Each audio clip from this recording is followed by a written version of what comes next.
Hello, everyone, and welcome to today's webinar of the Global Hydrogen Review 2024. My name is Uwe Remme, and I'm head of the Hydrogen and Alternative Fuels Unit here at the IEA. And I'm very much delighted to welcome you to this webinar. I'm joined today by the authors of this report, who will present in just a moment the key findings of this year's Global Hydrogen Review. This new edition of the Global Hydrogen Review, which was actually released for the first time in 2021, was this year released at the 15th Clean Energy Ministerial Meeting in Foz do Iguaçu in Brazil. You can find the full report on our IEA website. I have to say the Global Hydrogen Review is an outcome of the Clean Energy Ministerial Initiative, Clean Energy Ministerial Hydrogen Initiative, supported by more than 20 governments. And I would like to take the opportunity to thank the government representatives of this initiative for their valuable feedback and policy advice. At the same time, I would also like to thank the reviewers and institutions that contributed to the analysis in this report. The Global Hydrogen Review tracks the key developments when it comes to hydrogen production, hydrogen demand, infrastructure, trade, policies, investments, and innovation. And this year's edition actually has two focus chapters. The first one provides an update of our analysis on greenhouse gas emissions of different hydrogen supply pathways. And the second one is an update or is looking closer at Latin America and the Caribbean region, which is an update of the analysis that we did last year for the Latin America Energy Outlook. And this chapter identifies the key opportunities and challenges that we see for hydrogen projects in that region. To track progress, we maintain at the IEA also a comprehensive database of low-emission hydrogen production projects. And together with the report, we also released an update of this database, which now includes around 2,400 low-emission hydrogen production projects. In addition, given the importance of infrastructure for the development and scale-up of the hydrogen sector, we also provide an update of our hydrogen infrastructure database, which includes projects on pipelines, on underground storage facilities, and also terminals for import and export of hydrogen at ports. These two databases are also available on our website. Just some practical notes for this webinar. After the presentation of the report, there will be a Q&A session. So please use the Q&A feature in Zoom to post your question so that we can address them. The webinar will also be recorded. The recording, together with the presentation slides, will be made available on our website. With that, I hand it over to my colleague, José Bermúdez, who is one of the authors of the report.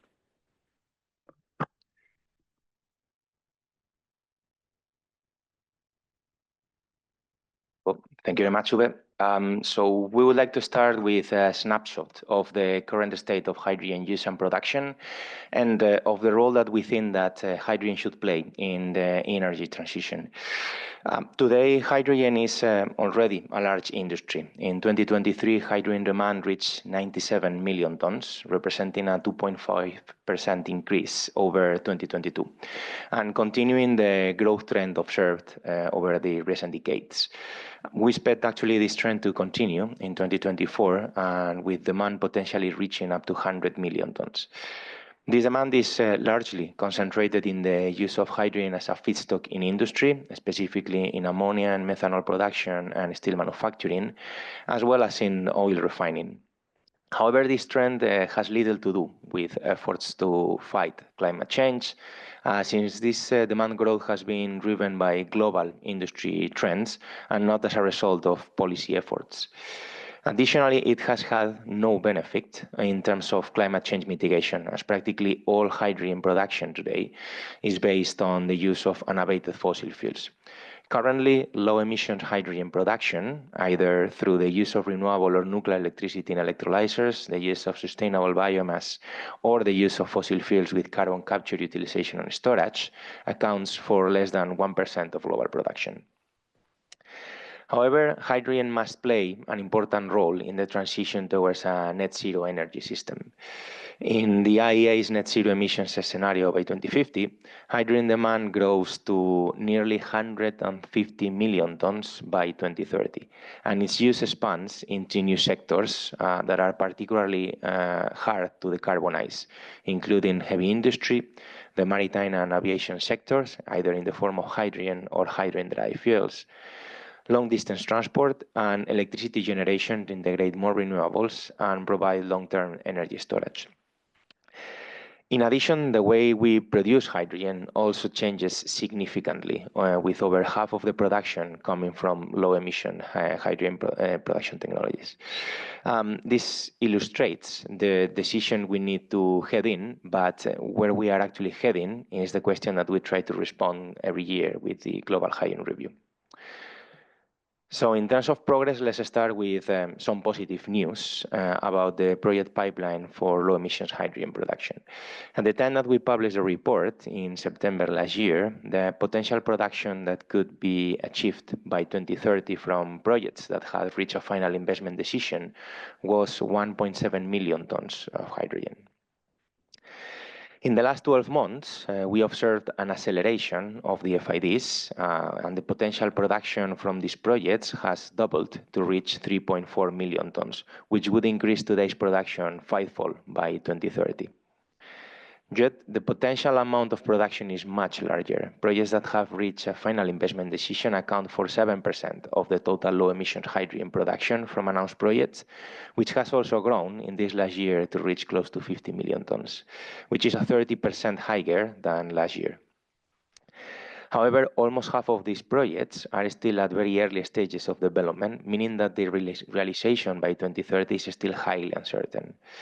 For the full project pipeline to materialize, the sector would need to grow at an unprecedented compound annual growth rate of over 90% from 2024 until 2030, which is well above the growth experienced by solar PV during its fastest expansion phases. Moreover, not all are good news when it comes to the growth of low-emission hydrogen production projects over the last 12 months. Several projects are facing delays or have even been cancelled, which is putting a significant part of the project pipeline at risk. Underlying reasons include regulatory uncertainties, unclear demand signals, financing hurdles and incentive delays, permitting issues, and operational challenges. When we look at the technology split, we can see that electrolysis accounts for more than 3/4 of the total project pipeline, and fossil fuels with CCUS for around 1/4. The picture is a bit different when it comes to projects that have taken a final investment decision. We can see here that the split is more even. This suggests that announced CCUS projects tend to be more mature than electrolysis projects, and they are normally larger. Actually, just a handful of FIDs of CCUS projects match the potential production of around 50 electrolysis projects that reached final investment decision in the last year. Let's look a bit more closely to projects that have reached final investment decision. At the time that we published the report, the Global Hydrogen Review in 2022, there were just 6 gigawatts of electrolysis capacity that have already taken a final investment decision. In the 12 months that led to the publication of the Global Hydrogen Review 2023, 7 gigawatts of additional capacity reached final investment decision, boosted mostly by developments in China and a significant contribution from the NEOM Green Hydrogen project in Saudi Arabia, which is the world's largest project that has reached financial closure so far. In the last year, another 6.5 gigawatts of electrolysis capacity reached final investment decision. China strengthened its leadership, accounting for 40% of this capacity, followed by Europe, which quadrupled FIDs compared with the previous year, and India, which has also emerged among the key players thanks to a single FID of 1.3 gigawatts, which is the second largest project in the world that has reached financial closure. In total, the electrolysis capacity that has reached a final investment decision now stands at 20 gigawatts, which could result in 1.9 million tons of low-emission hydrogen production by 2030. China accounts for today for around 50% of this global electrolysis capacity in final investment decision, building on its expertise in mass manufacturing of clean energy technologies. The country is today home of 60% of global electrolysis capacity or global electrolysis manufacturing capacity, something that I will detail later in the following slides. In the case of CCUS projects for hydrogen production, we have seen a significant acceleration over the last 2 years. Back at the time that we released the Global Hydrogen Review 2022, there was only one project in the United States that have reached FID, with an estimated potential production below 100 kilotons per year.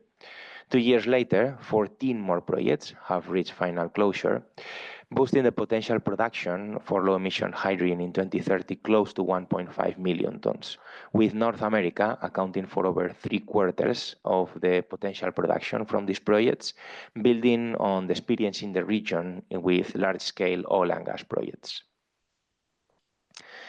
Coming back to the point about electrolyzer manufacturing, according to manufacturer announcements, by the end of 2023, electrolyzer manufacturing capacity reached around 25 gigawatts per year, 60% of which, as I mentioned, is in China.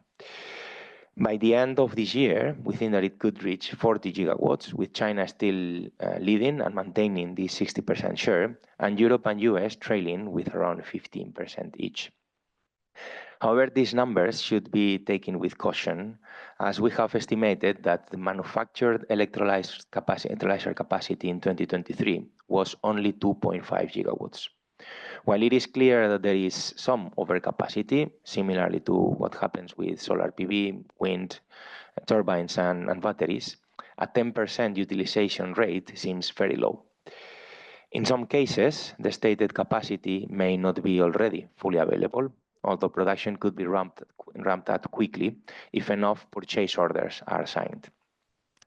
In addition, some capacity corresponds to assembly facilities, which is real capacity depends on the production of the upstream components, for which information is very scarce today. Focusing on the situation in China, we have seen that Chinese manufacturers are building on the experience gained from mass manufacturing of other clean energy technologies, such as solar PV, panels, and batteries. Moreover, several large manufacturers of solar PV technologies have entered the business of manufacturing electrolyzers, and they already account for around 1/3 of China's electrolyzer manufacturing capacity today. This continuous expansion in the manufacturing capacity is expected to drive down electrolyzer costs. Based, again, on announced plans by companies that manufacture electrolyzers, the expansion of their manufacturing capacity by 2030 could reach 160 gigawatts per year, with China still maintaining its leadership, albeit with a somewhat smaller market share. This capacity could be sufficient to cover the 2030 needs of our net zero emissions scenario, but this would require all these expansions to materialize, which is highly uncertain. In fact, as of today, only around 50 gigawatts of this manufacturing capacity are already operational, are under construction, or have taken a final investment decision. Almost 70 gigawatts correspond to announcements with an operation date expected before 2030, and another more than 40 gigawatts to potential expansions with a target date, and which will depend entirely on how the market evolves and whether manufacturers receive sufficient orders to proceed with these investments. And with that, I pass the word to my colleague, Francesco. Thank you, Jose. The cost of producing low-emissions hydrogen remains the most important barrier to its adoption, and closing the cost gap with unabated fossil-based production is of primary importance for the development of functioning markets. However, low-emissions hydrogen production is an emerging sector, and as such, there is uncertainty about cost and their future evolution. This year, we have revised upwards again current cost of installing electrolyzer by about 20%, based on newly available data from more advanced projects. The future cost evolution will depend on numerous factors such as technology development, but in particular on the level and on the pace of deployment. With a level of deployment similar to the one that can be achieved with the already committed projects and implemented policies, the cost of low emissions hydrogen production from renewable electricity could fall by around 30% from today's value by the end of the decade. Considering instead the full deployment of the entire electrolyzer project pipeline of more than 500 gigawatt, the cost drop would be in line with the IEA's net zero emission by 2050 scenario, in which the cost of renewable hydrogen falls to half of today's value by 2030, with the cost gap compared with unabated fossil-based production shrinking from $1.5 to $8 per kilo today to $1 to $3 per kilo by 2030. Cost reductions will benefit all projects, but the impact on the competitiveness of individual projects can vary. In China, such level of global deployment would mean that most of the production from its current electrolyzer project pipeline would be cheaper than the hydrogen produced from unabated coal in China. Globally, by the end of the decade, more than 5 million tons of low emissions hydrogen could be produced at a cost competitive with the production from unabated fossil fuels, and up to 12 million tons, so more than twice, with a cost premium of about $1.5 per kilo, again, compared with unabated fossil-based hydrogen production. The cost gap will remain for sure an important challenge in the short term for project developers, but for those final products for which hydrogen is an intermediate feedstock, the impact could be, in some cases, manageable. The cost premium of low emissions hydrogen production decreases along the value chain, meaning that consumers often see only a modest price increase in final products. Let's take a few examples. Producing renewable hydrogen in Europe today is twice more expensive than producing it from unabated fossil fuels. Then using this renewable hydrogen in the production of steel leads to a cost premium of around 40% for this steel produced. This is a significant reduction, but is still high for a competitive sector such as steelmaking that operates with very small margins on their products. If we move further down the supply chain and then we use that steel produced with renewable hydrogen in the manufacture of electric vehicles, the total price of an electric vehicle would increase by only around 1%. This can have a knock-on effect on the supply chain since EV buyers may be willing to absorb this small premium, thus unlocking a market for low-emission steel that then can trigger demand for low-emission hydrogen.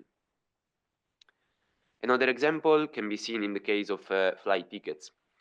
Meeting the mandates of the ReFuelEU Aviation Regulation by 2030, which requires companies to blend 6% of sustainable aviation fuel, of which 1.2% of synthetic kerosene, this will lead to a small premium of around 2% in the price of a flight ticket, despite the synthetic kerosene costing 4 to 5 times more than conventional kerosene, and the bio-based sustainable aviation fuel around 2 times more. This is a small premium that can be relatively easily absorbed by clients, in particular those flying in business class, or in the case of large corporations that have already taken action to offset their emissions. One of the main barriers for adoption for hydrogen is the cost gap with incumbent fossil fuel pathways. While this gap is expected to close over time as technology improves, public capital is critical at these early market stages to improve the business model and to make the deployment viable. In the past year, over $100 billion of public funding have been announced around the world. And to put this into context, in 2023, the global investment in electrolyzer installation was $3 billion, and investments in wind was nearly $180 billion. Some caveats are that a lot of this funding are part of multi-year programs, so this is not an annual flow. And this is a mix of CapEx and OpEx support, and many of the incentives like quotas cannot be easily translated into funding. And as we will see later, 2/3 of this funding are from policies that are not yet into force. Looking at the historical investments in the energy system, almost 85% comes from developing economies and China. This picture is even more skewed for the hydrogen public funding from the past year, where over 95% of the funding came from these economies. This is also different than the picture hydrogen strategies depict, where there is almost a 50-50 split. We showed before that in terms of volumes, supply targets are almost 4 times the demand targets. This ratio, though, looks better in terms of public funding, but there is still an imbalance with the support for the supply side, in light green in this chart, being 1.5 times larger than for the demand. On the supply side, nearly 30% of the funding was in the form of grants, and nearly all of these coming from the European Union alone. Then 2/3 of the funding is announced and have yet to translate into specific calls and tenders. Two significant examples are the tender for the 12.5 gigawatt of hydrogen-ready gas power plants in Germany, which will be launched between this and the next year, but also the 15 years contract for difference scheme from Japan, where some guidelines have been published, but no timeline is known yet.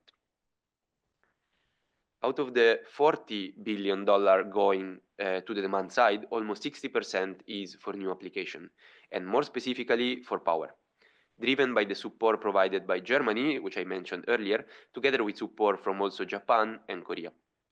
About 20% is specifically for existing uses, which offer economies of scale and which lead to more than 900 million tons of annual emission. And the last 20% is from hubs that combine several uses, where the most notable program is in the United States with the Hydrogen Hubs, which has $7 billion of public funding, potentially triggering $42 billion of private capital. But supply is only one side of the coin, and the other is demand. And here on the demand side, despite progress being made, the picture is unfortunately less positive. Efforts to stimulate the demand for low-emission hydrogen and hydrogen-based fuels are now gaining traction as governments begin implementing key policies, such as carbon contracts for difference in Germany, but also the mandates for aviation and shipping in the European Union. We estimate that implemented policies can stimulate a demand of about 6 million tons of low-emission hydrogen by 2030, mostly in refining, industry, and transport. This could increase up to almost 11 million tons, almost double, if government targets for demand creation are met. However, most of these targets are still not backed with concrete policies. This amount is nearly 3 million tons lower compared to last year due to a downward revision of targets, specifically in industry, transport, but also in power generation. The amount of low-emission hydrogen production that has taken the final investment decision or is already operational at slightly more than 4 million tons is well below that level. The gap may be seen as a call for action to industry and governments to facilitate offtake, but also to help unlock investment on the supply side. At the same time, government targets for demand are far smaller than their own ambitions for hydrogen production, which reach up to 43 million tons by 2030. And if we consider all the potential supply that could be achieved with the pipeline of all announced projects by 2030, this could reach up to 49 million tons. Policy measures are still insufficient to create the level of demand that would be needed to scale up production in order to meet government targets. In addition, some more ambitious actions like the EU targets for industry or the refining quotas in India have not yet been translated into national legislation, and therefore lack clarity regarding how they will be implemented. Stronger government action will be needed to stimulate demand for low-emission hydrogen as an essential requirement to underpin investment also on the supply side. And with that, I give the floor to my colleague Erib. Thanks, Francesco. So Francesco has highlighted that there's a demand gap, but there's also some positive news on the demand side. We can see that policies that are already implemented are triggering action in industry, with a growing number of offtake agreements signed and the launch of several tenders to purchase low emissions hydrogen. Offtakes agreements have grown from nearly 0 in 2020 to around 2.5 million tons in 2023. At the end of 2023, a total of more than 5 million tons of hydrogen have been agreed in offtake deals on aggregate. When looking in more detail at these deals, we can see in the purple bars in the chart that the largest share of agreements was related to hydrogen trade projects without a disclosed final application. The next largest share belongs to existing application of hydrogen today, namely refining and the chemical sectors. And since 2022, we're starting to see also offtake agreements in new applications that are getting closer to commercialization, such as shipping and or steel making. However, not all of these offtake agreements are done deals. The average share of the firm agreements is below 30% for all of them, but significant differences exist between sectors. Shipping has the largest share of firm agreements at 75%, although the total agreed volume is still small at about 500,000 tons. This is followed by refineries and the chemical industry, with a lower share of firm agreements, close to 50%, but a volume that is 3 times larger. This suggests that these 3 sectors are better placed to absorb large amounts of low emissions hydrogen in the near future. Other sectors with a significant number of offtake agreements are steel and electricity generation. The share of firm agreements in these sectors is lower and more regionally concentrated. Europe accounts for almost all deals in steel production, and Japan and Korea for almost all of the deals in power generation. Hydrogen does not emit any carbon upon use, so it is important to track the GHG emissions generated during its production, processing, and transport. By tracking the standards, regulations, or certification schemes, we're able to see some trends. First, that about 40% of the schemes are technology neutral and do not target a specific production pathway. From those that do mention specific pathways, electrolysis is the technology with the widest coverage among schemes. Second, that nearly 2/3 of their schemes have a well-to-gate scope. This means that transport, potential reconversion from carriers to hydrogen, and local distribution are excluded. This can be significant, as we will see in the next slide, and could be the bulk of emissions if renewable electricity is used upstream. These are also relevant since many of the strategies target global trade. Third is that almost 1/3 of the schemes are still under development. This offers an opportunity for aligning and learning from the existing ones, but also opens up the opportunity to use the ISO technical specification that was published at the end of last year. Fourth, that about 2/3 of the scheme target only hydrogen. This is in contrast with the trade orientation of many of the hydrogen strategies, which will require in many cases shipping and the conversion to and from a hydrogen carrier.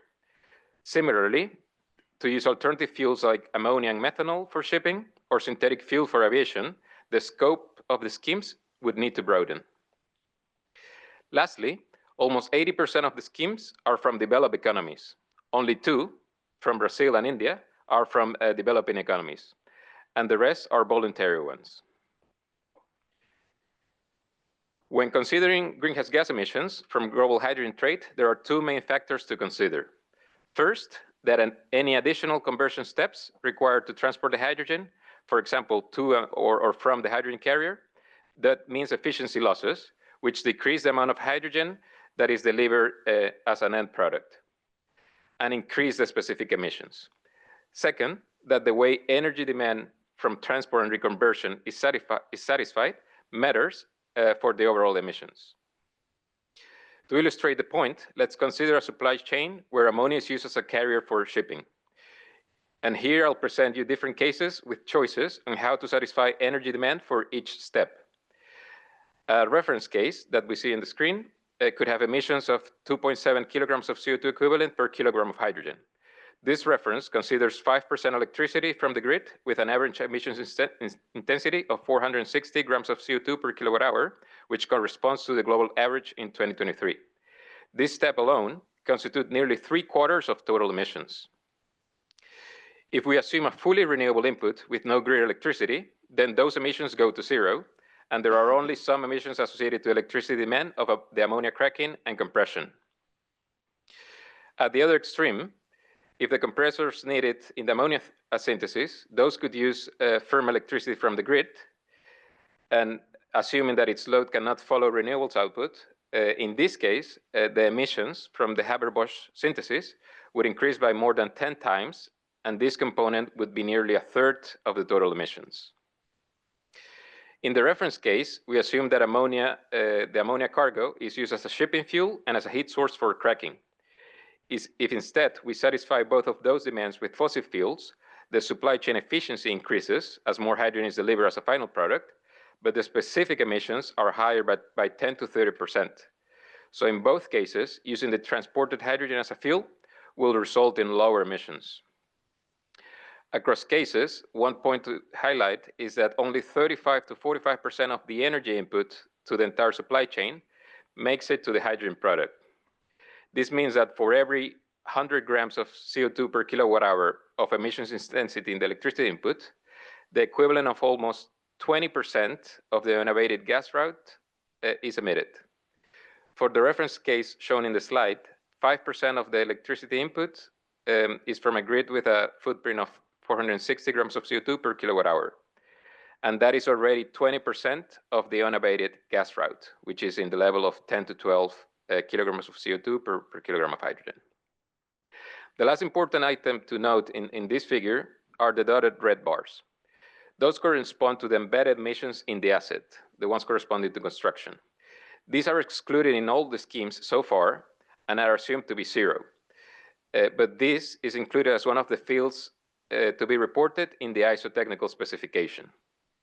Using median values across literature, between 12 and 33 grams of CO2 per kilowatt hour for wind and solar respectively, results in emissions shown in the slide of about 1.5 kilograms of CO2 per kilogram of hydrogen.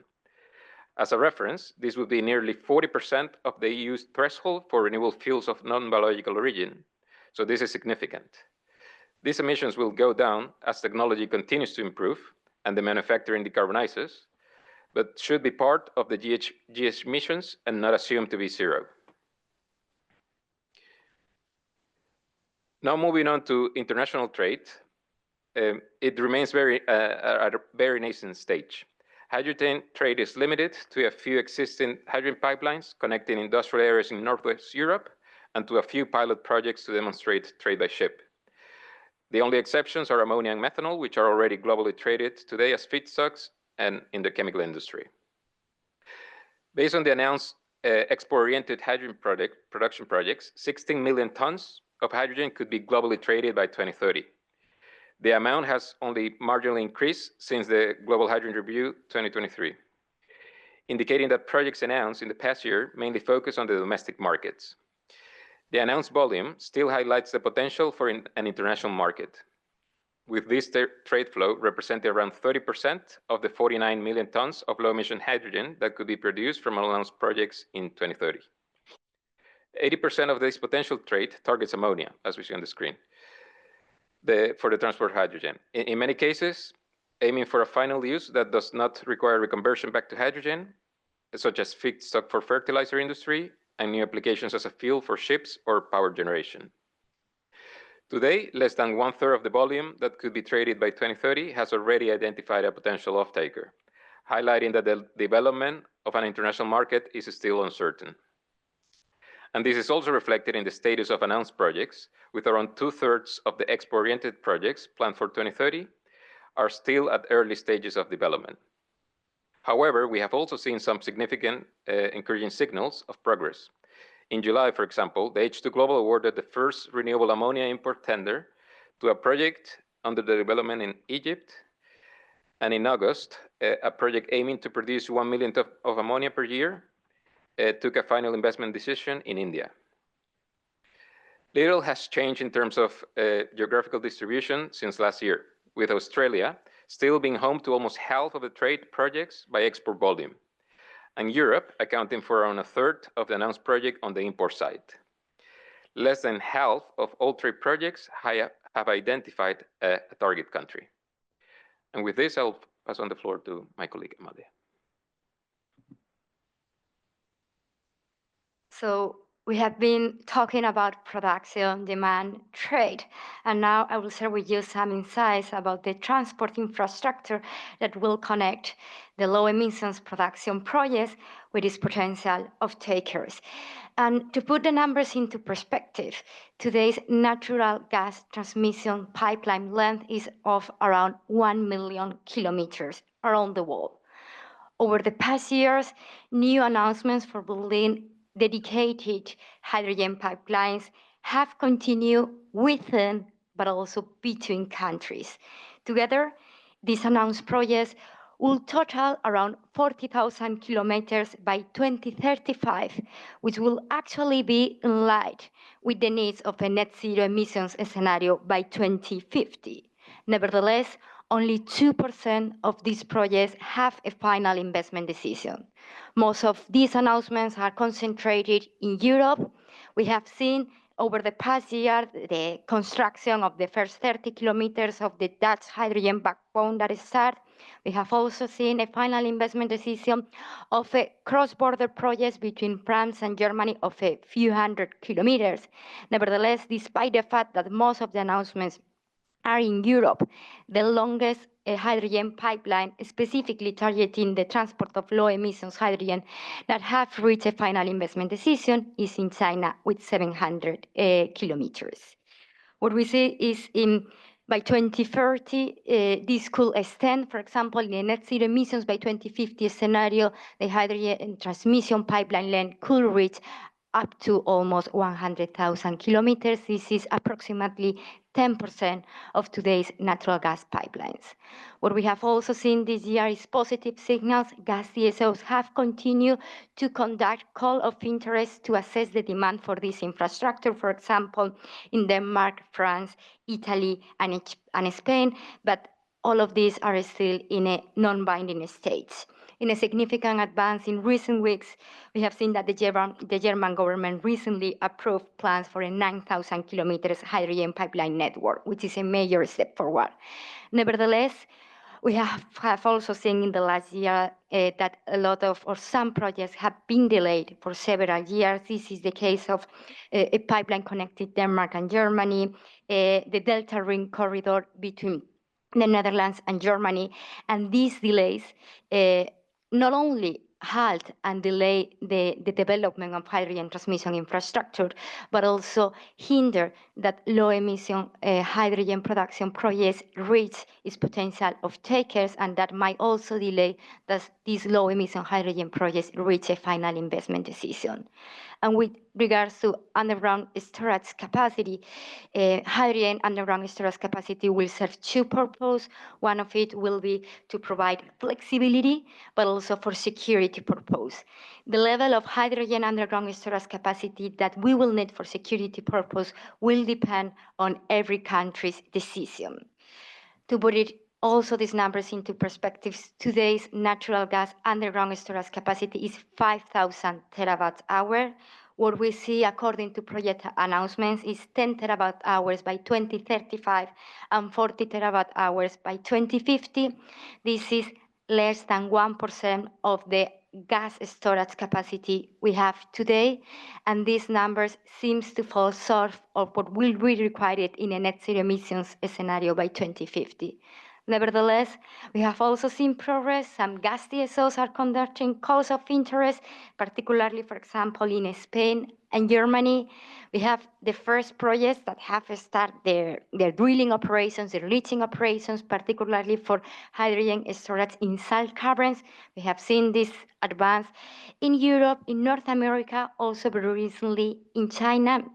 And we have also seen some first demonstration projects to try to demonstrate hydrogen injection and withdrawals in porous reservoirs, such as depleted gas fields, whose technology is not yet commercially available.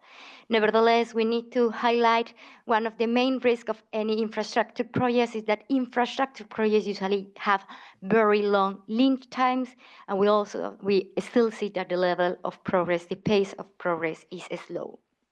And as Uwe mentioned at the beginning, this year's focus of the Global Hydrogen Review is on Latin America. Latin America is a region that today has an already largely decarbonized electricity mix. It has a 60% share of renewable electricity. This means doubling the global average share. Already, the region has certain domestic demand for hydrogen, particularly for refining and also chemicals, ammonia, methanol, but particularly it has a very large trade deficit of chemicals, made with hydrogen. Approximately 80% of its ammonia and nitrogen-based fertilizers are imported, which creates a very large trade deficit. So the combination of these factors in Latin America, it has very good renewable energy potential with a possibility to produce hydrogen, low-emission hydrogen, relatively cheap. It already has a domestic demand. It has a large trade deficit of products that are manufactured with hydrogen, and this opens up an opportunity for domestic low-emission hydrogen production, as you can see here in the red circles in this map. Considering all the announced projects in the region, if all of them materialize, by 2030, the region could produce 7 million tons of low-emission hydrogen. This is approximately 20% of all low-emission hydrogen projects that has been announced, while today the region only accounts for 4% of the hydrogen production. Chile accounts for around half of this potential production, particularly in isolated areas, such as in the southern tip of Magallanes or in Antofagasta region. Brazil follows with around a third of the projects, with a high concentration of these projects in the northeastern region of Ceará and Piauí. And we have other countries with relatively large projects being announced in Panama, Colombia, and Mexico. When looking at the size of the announced projects, it's very striking that more than 85% of these announced projects are already at the gigawatt scale, which will require multi-billion dollars investment, and only 3% of these projects will have a scale of less than 100 megawatts. Nevertheless, we see that most of the projects in operation or under construction are still below this 100 megawatt scale, because it's needed that the countries still develop the necessary skills and create the enabling infrastructure. And the fact that a lot of these projects are at the gigawatt scale that will require multi-billion dollar investment might also be one of the reasons that in Latin America, only 0.2% of the projects have reached a final investment decision or are operational, and this compares with 7% of the projects at a global level, which means that despite a lot of announcements, the level of progress is still slow. And this comes with a lot of challenge, and that might be one of the reasons why the level of progress is low. So hydrogen production, not only in Latin America, but in general, in a lot of emerging economies, brings a lot of opportunities, but also it comes with significant challenges that need to be overcome in order to realize the potential that it has. The region has a massive renewable energy potential. Today, 60% of its electricity is produced from renewable electricity. Nevertheless, most of it comes still from hydropower. Only 15% comes from solar PV and wind, but has a fantastic renewable energy potential through all the land. Nevertheless, very much of this potential is unexploited and is very often related to remote areas where the largest potential is available, and hydrogen can be a way to unlock it. Nevertheless, there is a very high cost of capital. For comparison, the cost of capital for solar PV in Brazil and Mexico in 2022 was between 10 and 12%, and this compares with 4 or 5% in Germany and the Netherlands. So despite the fact that hydrogen production could potentially be produced in a more cheaply way in regions with very good renewable resource, if the cost of capital is very high, this will not happen, and hydrogen production might even be more expensive compared to other regions with the worst renewable energy potential. We have already mentioned that there is a very large pipeline of low-emission hydrogen projects that could reach more than 7 million tons. Nevertheless, this will require a massive infrastructure deployment. Producing 7 million tons of hydrogen by 2030 will consume an equivalent electricity consumption of 20% of the region's current total power output. This will imply more than doubling the region's solar PV and wind just for hydrogen by 2030. This requires a massive scale-up of power infrastructure, also of power transmission lines, and these type of investments are often associated with very long lead times. Today, most of the hydrogen demand is produced from unabated natural gas, and Latin America is a net importer of natural gas. As I already mentioned, Latin America also imports 80% of its ammonia and nitrogen-based fertilizer needs. So there is a domestic demand, there is a very large trade import deficit that could be addressed through low emissions hydrogen. Nevertheless, policies in the region still mostly target export and are not addressing in an adequate way the potential for the domestic demand. They don't have a vision for it. The region also has a vast export potential. Some of the announced projects are specifically targeting export.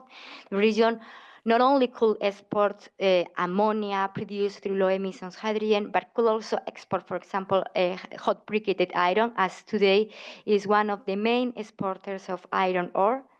Nevertheless, today we don't have a global market that demands low emission hydrogen. This will not only depend on the willingness of Latin America for it, but this will depend on the willingness of all the countries to decarbonize, which still is under progress. So with that, one way to overcome some of these challenges to kickstart low emission hydrogen production and deployment in the region and in all other regions in the world is the creation of hubs that could aggregate production and demand and create the first enabling infrastructure. And with that, I pass back the word to Uwe. Thank you very much, Amalia. And let me finish with a brief overview of the key policy recommendations that we identified this year in our Global Hydrogen Review. An area that remains important that we already highlighted last year is really that governments should take bolder action to stimulate demand for low-emission hydrogen. That can be policy measures like contracts for difference, it can be quotas, it can be mandates. So we already see some of these developments happening, that countries are starting to implement these policies. There's also opportunities if one looks at industrial hubs, which can be an opportunity to replace unabated fossil-based hydrogen by low emissions hydrogen. One can also think about public procurement to create or develop markets for products, as we've seen, for example, for using steel for EVs or also in aviation, which can be kind of premium markets to accelerate, also create demand for hydrogen. So that are also opportunities that countries can or governments can look into. When it comes to the development of hydrogen projects, governments could take bold action to support project developments in the scale-up phase. And we also see there that timely support is really critical to unlock investments. So just if one looks at some of the developments this year in Europe, we've seen that after funding confirmations are provided by governments, we actually saw a wave of hydrogen projects reaching final investment decision. Another area where we see that action is needed is when it comes to regulation and certification of hydrogen based on its environmental attributes. So there we see kind of positive developments when it comes to the development of methodologies. So there the International Organization of Standardization, ISO, they have developed a methodology to assess the greenhouse gas emissions of hydrogen supply. And now it's the role of governments also to set up robust regulations, to set thresholds or acceptable thresholds for low emission hydrogen supply, which then of course can also help to develop markets and trade of hydrogen globally. Fourth point I would like to mention here is, of course, infrastructure is also important. As Amalia mentioned also before, we also seen some delays in infrastructure projects being developed, let's say in Europe, but also other parts of the world.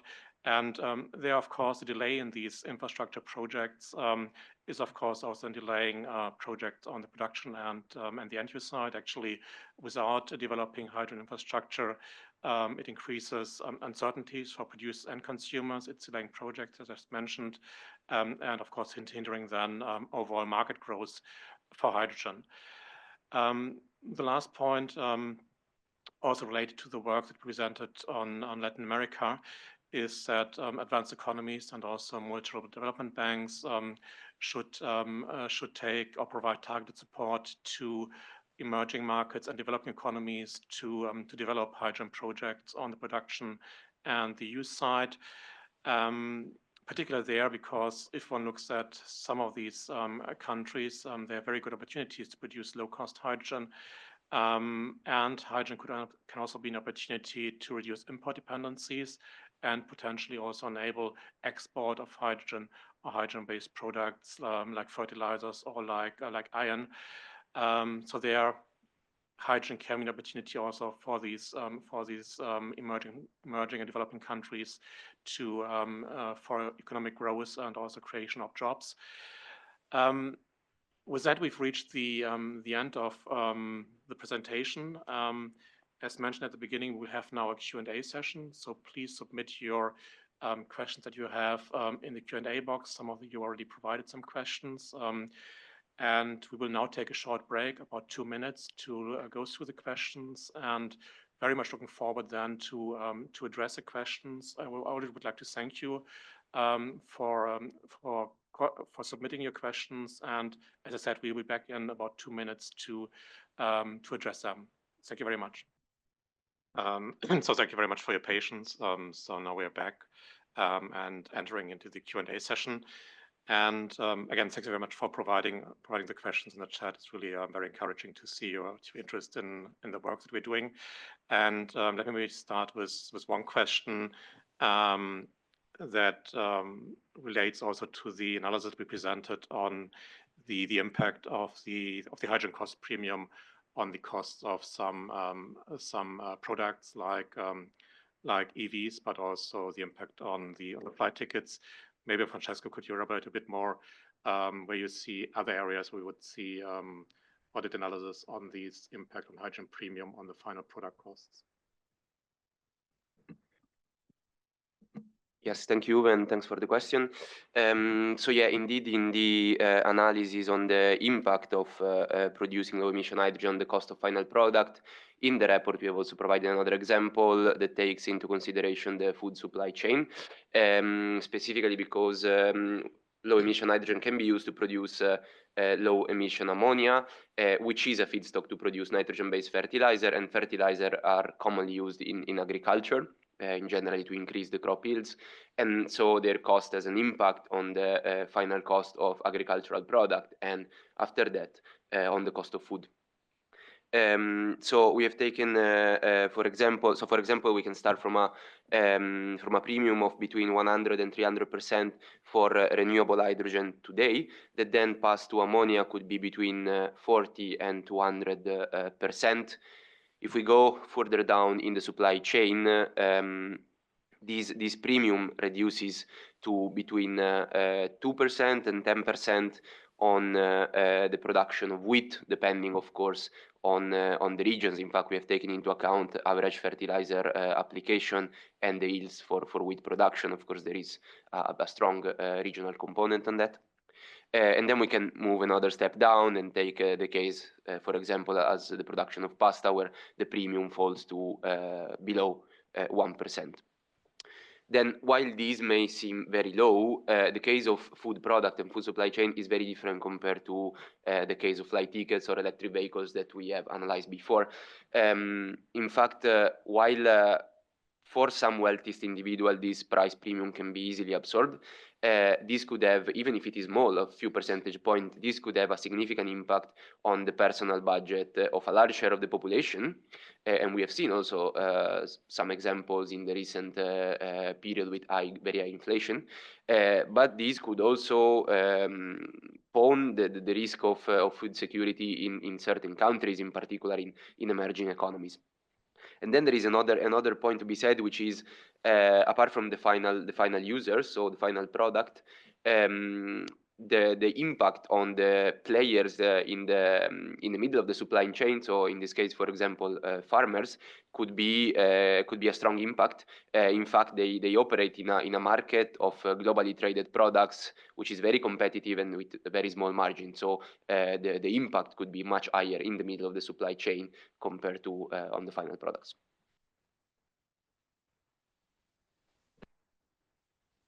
Thank you very much, Francesco. And let's move on to another question, which actually looks at the emission impact or the emissions generated from production of hydrogen, which of course is a very important topic. As we said, as we showed in the presentation, we had this year also a chapter particularly looking into the greenhouse gas emissions of hydrogen supply, looking at production, but also conversion and reconversion of hydrogen to other carriers.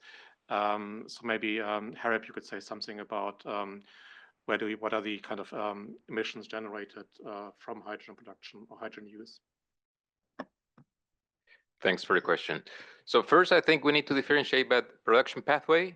So one, looking at the fossil-based pathway, there are two factors to consider: methane emissions and the capture rate. In the area of methane emissions, I think it's important to recognize there's a high variation around the world. So the high end of methane emissions could mean up to 2 kilograms of CO2 per kilogram of hydrogen, so about 20% of the unabated gas route.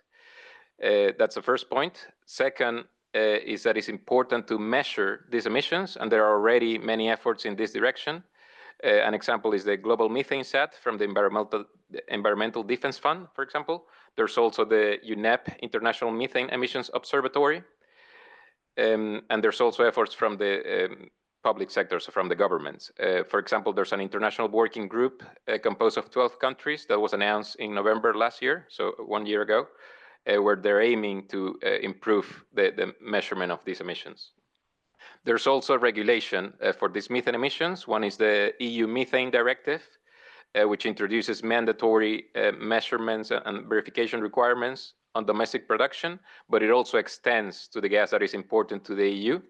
So it will create country profiles with those methane emissions. And in the US, for example, there's also a methane tax in the Inflation Reduction Act. In the area of CCS, in the capture, CO2 capture and storage, the important part there is to achieve a high capture rate. That can be achieved, for example, by using ATR, so autothermal reforming, or partial oxidation, and there, so alternative technologies, and there the point is that the cost is not as high. So for example, for capture rates of 55 to 70%, the cost is around $60 to $85 per ton of CO2. And if we go to the high end, which is what is needed to achieve low emissions, the cost would increase to $85 to $110 per ton of CO2. So all of that is for the fossil-based route. For the low carbon route. For electrolysis, the main factor to consider is the emissions intensity of the electricity input, where a key number to consider is that if the electricity has lower than 200 to 240 grams of CO2 per kilowatt hour, then the hydrogen produced from electrolysis has lower emissions than the unabated gas route. So emissions intensity should be lower than those 200 grams of CO2 per kilowatt hour.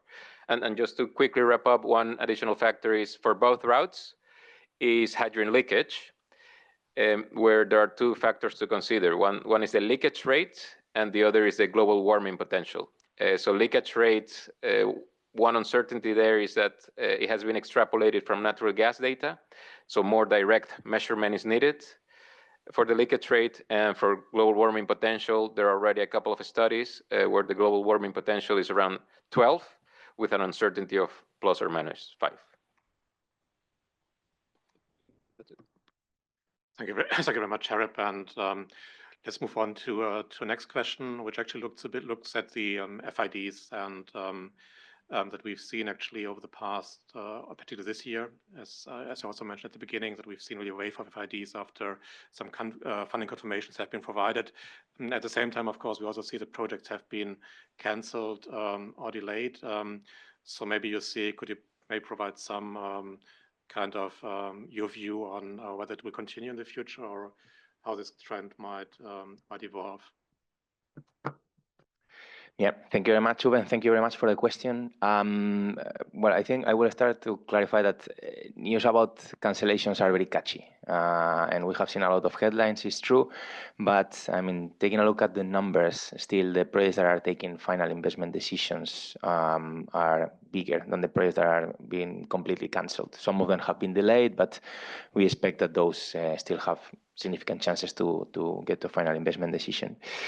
So, I mean, there are different barriers that will remain in the short term and that will not help projects to naturally get to final investment decision. And so the continuation of this trend will completely depend on the policy efforts that governments can put to facilitate the adoption of low emission hydrogen and to scale up production and demand. And when we speak about policy efforts, we are not only, I mean, obviously the biggest barrier remains the cost differential with unabated fossil-based generation, but this does not mean just to provide subsidies or CAPEX, OPEX support to the projects. It means also so we need like a holistic approach in terms of policy efforts. I think there is another question about carbon pricing, and this is an example that we already actually explored in much more detail in the report last year, how these other type of policies, like as I said, carbon pricing mechanisms, can support in closing this cost bridge or this cost gap. So within that, it's important that, again, that we have this holistic approach for policy making, and also taking into account things like regulation that has been very unclear and still remains very unclear in many different regions of the world. The need for having certification to respond to this regulation, the demand creation efforts, the need of infrastructure. Amalia spoke how the lack of infrastructure is preventing some projects to FID. So we still have like a positive view of the situation in the coming years, and we think that this trend of FIDs will still continue in the coming years. Now, whether it's going to be increasing or maintaining this rhythm or going down will, again, strongly depend on the policy and the policy frameworks. And we also think that this may look differently when we look at different regions. So clearly, in the case of China, even after the launch of the report, we have seen a continuation of the final investment decisions and projects starting construction, and even bigger projects than the ones that we have already in the pipeline at so advanced stages. And then in Europe and in the US, it will strongly depend. I mean, these are the other regions where we have kind of a positive view of the near future, but will strongly depend on how efficient are the support programs and the implementation of the regulations. So I think to summarize, we still have a positive view in the short term, but we cannot completely say that this is going to remain in the same trend that we have seen in the last few years, or whether it will grow in the near future. Thank you very much, Jose. And there were also some questions related to infrastructure for hydrogen and hydrogen transport, but also hydrogen storage. So there was one question: what are the potential advancements required for hydrogen storage transport to make renewable hydrogen more accessible? And there was also a related question when it comes to, particularly to hydrogen storage. What are the leading technologies that we see for bulk hydrogen storage, or whether, for example, see storage in lined rock caverns as an option? So maybe Amalia, you could say a bit of on this question related to hydrogen. Thank you, Uwe. I would like to provide some just key insights about what infrastructure investments entail. Infrastructure investments are very big. For example, when we talk about a potential hydrogen pipeline, a medium or relatively large size, we are talking about 10 gigawatts of transport capacity. That's really high. They have very long lead times, which means that they often take longer to be built than the time it takes to build a hydrogen production project or to create a demand. They are huge investments. Very often we talk about multi-billion-dollar investments, and there is uncertainty on production and demand. So one key thing to unlock the required infrastructure is to have a vision and to have a long-term planning. With regards to the technological aspect, one of the developments that we have seen in this year is that the main technological ASME code for the construction of onshore hydrogen pipelines is being revised because the current one is deemed to be overly conservative. So it doesn't seem to be pragmatic for the construction of hydrogen transmission pipelines at large scale. So it seems the natural gas pipeline transmission code will be addressed. And we don't have yet the technology proof for offshore hydrogen transmission pipelines. There are some uncertainties about the technology because, as you might all know, hydrogen might cause embrittlement in the steel pipelines. So there is uncertainty about how high will be the embrittlement in an offshore context with waves, with free spanning, with changing pressures. So there is uncertainty, but we need some certain technological advance in these areas. With regard to storage, we have seen this year some technological advance. For example, we have seen the first results of fast cycling salt caverns storage, because despite the fact that hydrogen has been stored in salt caverns for more than 5 decades, it hasn't been tested, the flexibility of this storage size. With regarding line-hard rock caverns, it offers a lot of opportunities because there are areas in the world that do not have salt caverns or salt deposits, that do not have porous reservoirs, and line-hard rock caverns, although they are expensive, could provide required flexibility. We have seen the first results, successful results of the hybrid project, and also this year we have seen the first injections and withdrawals and results of these tests of porous reservoirs. So we hope that these technological innovation projects continue advancing, and in the next year we can have more results and know more about these technologies. Thank you very much, Amalia. And another area that was also mentioned in the Q&A in the questions is what do we see when it comes to the development of a people-centered transition? So which role can hydrogen play there? And maybe I could start with José, and maybe afterwards also Amalia, particularly looking to Latin America, to provide some insights and analysis we did in that area. So please, José. Yeah, thank you. Thanks for the question again. So, I mean, we have been trying to assess a bit more which could be the potential role of hydrogen developments in the energy transition, but also in its social contribution. So, for example, some new analysis that we have incorporated this year in the report for the first time is about water use, and particularly the sources of this water and how this can impact the water needs. We are actually seeing that a growing number of projects, particularly in areas with water scarcity, are looking at desalinating water, which is not surprising. But what is interesting is that some of these projects are considering to oversize the desalination plants that they are aiming to use to also provide with water that can be used by the communities nearby the projects. No? And also, I think there is another question about the potential impacts of water desalination. We have also seen that even some of these projects are considering to use these the brines that are produced on this water desalination for the production of different salts that can have a market value. Which will actually diminish the amount of brine discharge afterwards. So it's in a more holistic way, it's taking care of the environmental impacts of this activity, while at the same time providing valuable outputs from the project. No?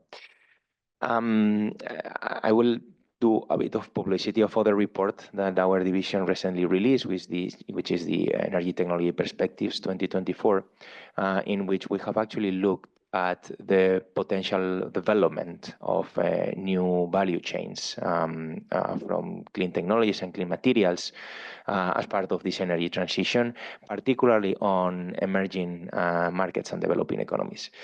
Some of these analyses look at hydrogen-related technologies and materials, and actually looks at electrolyzers, iron and steel, fertilizers, but also covers other technologies like electric vehicles, batteries, solar PV, wind, etc. And what we have assessed there is the possibilities of good quality developments of these value chains to create jobs, to create value for the communities in which these projects are developed, creation of skilled jobs, economic growth, and also export opportunities, exports of high added value products from these developments. So I think on this area we have seen that these technologies have this potential to bring new societal value to these emerging economies to make a more just and people-centered transition. And I think I will move now to Amalia to elaborate a bit more on what we have done specifically to Latin America in the report. And this applies to Latin America, but also to most of the emerging economies. And I would like to emphasize the words of creating value. It shouldn't be just about producing hydrogen and exporting this hydrogen, but about creating value domestically and exporting products that have a higher added value that has been added in the country. This is, for example, two cases. We have ammonia. The volatility of ammonia and nitrogen-based fertilizers in Latin America, just in the last 3 years, has been of 5 times. So during some periods of time, the value of ammonia was 5 times compared to the other periods of time within the same 3 years. So the possibility to produce low emissions hydrogen and manufacture ammonia, nitrogen-based fertilizers in the region could decrease the volatility associated with ammonia imports, and that could directly impact, for example, farmers. Another aspect what we see today a trade of iron ores, and we see based on announced project that there could be trade of hydrogen and hydrogen-based fuels. But there is a possibility of trading hot briquetted iron, creating value in the country, creating value in the region, and exporting a product that has a higher added value, and that also avoids the exports of products that can be more complex to trade, such as ammonia. We also have another case, for example, we have CO2, biogenic CO2 streams from the paper industry, from the bioethanol industry, that could potentially be used for methanol or other synthetic fuels. So I would just like to finish with the importance of create value, of create skills, or promote job creations in the regions. Thank you very much, Amalia. And moving to another topic is about imports and trade. So there was a question, when do you think imports to Europe from locations such as Latin America or North Africa will be realized? When will the value chain be ready or mature enough to enable this kind of trade? Maybe you can say a bit of on this topic on trade, in particular from to Europe. Yep, thank you, Uwe. I mean, a lot of questions about when do we think that things are going to happen. Not really a crystal ball with us, but we will try to give some insights. I mean, in terms of when some of the projects can start exporting hydrogen to Europe, we think that some of the projects can actually still happen within this decade. And I think there are some programs. For example, I would like to highlight here the H2 Global program that has just awarded before the summer the grant to the first project to be developed in Egypt. And the objective is to have this project operating and exporting the ammonia to Europe within this decade. No? So we think that some of the projects could start already operating in the short term, but to have a really operating market, liquid market at scale, there are several barriers that still need to be overcome. The first one is the market evolution in Europe. So how easy offtake can be facilitated for those projects that are aiming to export their products to Europe. And for that, there is still to create enough demand to stimulate this global market, considering that initially imports in this case from Europe are going to be more expensive than local production. At some point, if enough demand is generating, there will be a cross point in which probably also exports could be competitive with domestic demand. Another thing is the development of infrastructure. Again, building on the insights that Amalia provided in the presentation, this need of having the infrastructure that will link the production and the demand side. So having some initial projects exporting certain carriers, as we can think about ammonia, which we already have ammonia terminals in Europe, could fit within the existing infrastructure. Now, if we really want to scale up this to a larger global market, to the use of ammonia as an energy carrier, not only as an industrial product, will require to scale up significantly the infrastructure, the import infrastructure in Europe. Or when we think about export of hydrogen from North Africa to Europe, this will require the development of new pipe infrastructure. No? So without the development of that infrastructure, these projects this global market is not going to develop naturally. And I think another point that we need to touch upon on this thing is the certification side. So Europe is probably the most advanced region in the world in terms of certification. The possibility of having certification schemes, voluntary schemes, according to the EU regulation, is already available, and the first voluntary certification schemes are going to be announced soon. So, but still, this is just the beginning. So again, for having this a large scale, at global scale, there is need to keep working on this direction. We think that in the concrete case of Europe, some of these barriers may have solution in the short term. I already mentioned the thing of certification.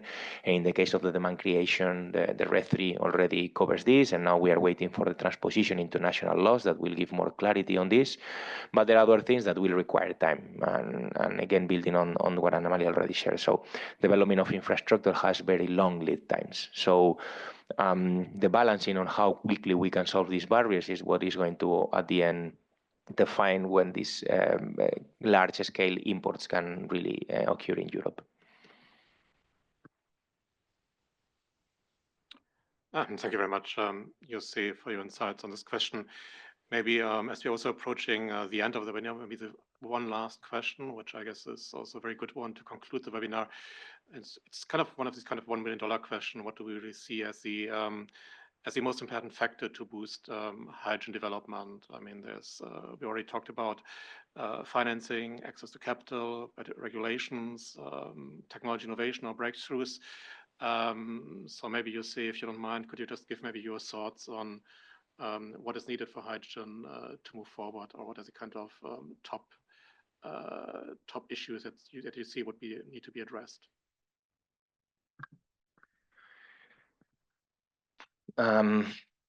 Okay, so I think we cannot identify a single most important factor. And coming to what I said in one of the previous questions, I think we need here a holistic approach. When we think about hydrogen, moving away from or beyond from what is today hydrogen, which is an industrial raw material, into a contributor of the energy transition, we are thinking about the development of new and complex value chains, supply chains, practically from scratch. So this faces a handful of barriers that we have already been mentioning. So we need different enablers that will be able to address all these barriers. So we cannot think about a single one. A lot of people speak about having more capital flowing into the projects, but this is not something that is going to happen on its own. It requires another enabling factor. So if there is no demand for these projects to convince investors to have these capitals flowing into the projects, they are not going to happen. But if there is not clarity on the demand side that the product that they can get is actually low emissions, so if there is no certification that clarify very precisely what is low emissions, and there is no certification that can ensure that the product that I am buying in the market is actually low emissions, there's not going to be this demand, so there's not going to be the capital, so there's not going to be, the supply interest, there's not going to be capitals flowing into the projects. So we cannot identify one single factor which is going to be the factor that is going to be switching the situation into the hard moment that is going through now to something that is going to happen naturally, as we can see is happening today with other clean energy technologies such as electric vehicles or solar PV. We really need to have a holistic approach of the different enabling factors that we need to put in place to address these barriers. So I will prefer not to identify this most important factor, but to convey the message that we need many different pieces to be put together to facilitate this scale up of production and use. Thank you very much, Jose, and I would also thank, as we are kind of approaching the end of this webinar, I would also like to thank all the participants for the questions and answers. I know that we haven't addressed all of them verbally. We'll try to answer some of them still in the chat. Of course, if you've got any further questions after the webinar, don't hesitate to reach out to us. We're happy to respond. And so let me just conclude to thank you for attending the webinar today. And as I said, if any further questions, don't hesitate to get in touch with us. So I wish you a nice rest of the day, and thank you very much.